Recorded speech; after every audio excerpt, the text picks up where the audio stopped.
ಮಂಗಳೂರಿನಲ್ಲಿ ಸುದ್ದಿಗೋಷ್ಠಿಯನ್ನುದ್ದೇಶಿಸಿ ಮಾತನಾಡಿದ ವಿಧಾನಸಭಾ ಸ್ಪೀಕರ್ ಯುಟಿ ಖಾದರ್ ಅವರು, ಹಿಂದೆ ನಾನು ಸಚಿವನಾಗಿದ್ದಾಗ ಸ್ಯಾಂಡ್ ಬಜಾರ್ ಎಂಬ ಮೊಬೈಲ್ ಆಪ್ ರೂಪಿಸಿ ಅದರ ಮೂಲಕ ನಿಗದಿತ ಸಮಯದಲ್ಲಿ ನಿಗದಿತ ಬೆಲೆಗೆ ಜನರಿಗೆ ಮರಳು ಸಿಗುವಂತೆ ವ್ಯವಸ್ಥೆ ಮಾಡಲಾಗಿತ್ತು.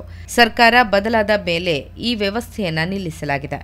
ಈಗ ಮರಳಿ ಸ್ಯಾಂಡ್ ಬಜಾರ್ ಆಪ್ ವ್ಯವಸ್ಥೆ ಜಾರಿಯಾಗಬೇಕು ಎಂದರು. ಜಿಲ್ಲೆಯಲ್ಲಿನ ಮರಳು ಅಭಾವ ನೀಗಿಸಲು ಜಿಲ್ಲಾಧಿಕಾರಿ ನೇತೃತ್ವದಲ್ಲಿ ಸಂಬಂಧಿಸಿದ ಇಲಾಖೆಗಳ ಸಮನ್ವಯ ಸಭೆ ನಡೆಸಿ ಜನರಿಗೆ ಮತ್ತೆ ಕಡಿಮೆ ದರದಲ್ಲಿ ಮರಳು ದೊರೆಯುವಂತೆ ಮಾಡಬೇಕು ಎಂದರು. ಮರಳು ವಿಚಾರದಲ್ಲಿ ಇಲಾಖೆಗಳ ನಡುವೆ ಸಮನ್ವಯದ ಕೊರತೆ ಬಗ್ಗೆ ಪ್ರತಿಕ್ರಿಯಿಸಿದ ಖಾದರ್, ಅಧಿಕಾರಿಗಳಿಗೆ ಅಧಿಕಾರ ಕಚೇರಿ ನೀಡಿದ್ದು ಜನರ ಸಮಸ್ಯೆ ನೀಗಿಸಲಿಕ್ಕಾಗಿಯೇ ಹೊರತು ತಮ್ಮ ಸಮಸ್ಯೆಗಳನ್ನು ಹೇಳಿಕೊಳ್ಳುವುದಕ್ಕಲ್ಲ.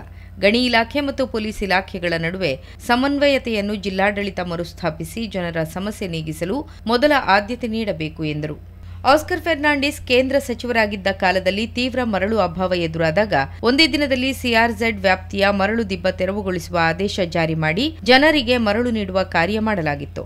ಈಗ ಮತ್ತೆ ಮರಳು ಅಭಾವ ಸೃಷ್ಟಿಯಾಗಿರುವಾಗ ಕೇಂದ್ರ ಸರ್ಕಾರದಿಂದ ಸಿಆರ್ಝೆಡ್ ವ್ಯಾಪ್ತಿಯಲ್ಲಿ ಮರಳು ದಿಬ್ಬ ತೆರವುಗೊಳಿಸುವ ಆದೇಶವನ್ನು ಬಿಜೆಪಿಯವರಿಂದ ಯಾಕೆ ಮಾಡಲಾಗುತ್ತಿಲ್ಲ ಎಂದು ಸ್ಪೀಕರ್ ಪ್ರಶ್ನಿಸಿದರು. ಎಷ್ಟೆಲ್ಲ ಸಿಆರ್ಝೆಡ್ ಲೀಗಲೈಸ್ ಮಾಡಬಹುದು, ಲೀಗಲೈಸ್ ಮಾಡಿ. ನೀವು ಇಲ್ಲಿಗಲ್ ನಿಲ್ಲಿಸಲಿಕ್ಕೂ ಆಗೋದಿಲ್ಲ, ಅದನ್ನು ಲೀಗಲೈಸ್ ಮಾಡಲಿಕ್ಕೂ ಆಗೋದಿಲ್ಲ.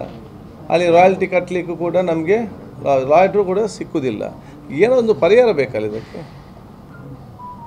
ನಮಗೆ ಜನರಿಗೆ, ನನಗೆ ಇಷ್ಟೇ, ನನ್ನಲ್ಲಿ ಆಗುವಂಥ ಡೆವಲಪ್ಮೆಂಟ್ ವರ್ಕಿಗೆ ಮತ್ತು ನಮ್ಮ ಬಡವರಿಗೆ ಮನೆ ಕಟ್ಟುವವರಿಗೆ ಕಡಿಮೆ ರೇಟಲ್ಲಿ ನಮಗೆ ಒಯ್ಗೆ ಬೇಕು. ಹೇಗೆ ಮುಟ್ಟಿಸ್ತಾರೆ ಗೊತ್ತಿಲ್ಲ, ಹೇಗೆ ಬೇಕಾದ್ರೂ ಮುಟ್ಟಿಸ್ತಾರೆ. ಜನರಿಗೆ ಮುಂದಿನ ರಾಜ್ಯ ಬಜೆಟ್ನಲ್ಲಿ ದಕ್ಷಿಣ ಕನ್ನಡ ಜಿಲ್ಲೆಗೆ ಹಲವು ಬೇಡಿಕೆಗಳನ್ನು ಈಡೇರಿಸುವ ನಿರೀಕ್ಷೆ ಇದೆ. ಜಿಲ್ಲೆಗೆ ಸ್ಕಿಲ್ ಡೆವಲಪ್ಮೆಂಟ್ ಸೆಂಟರ್, ವೆನ್ಲಾಕ್ ಆಸ್ಪತ್ರೆಗೆ ಒಪಿಡಿ ಸೆಂಟರ್ ಸೇರಿದಂತೆ ಹಲವು ಬೇಡಿಕೆಗಳು ಘೋಷಣೆಯಾಗುವ ಸಾಧ್ಯತೆ ಇದೆ ಎಂದರು.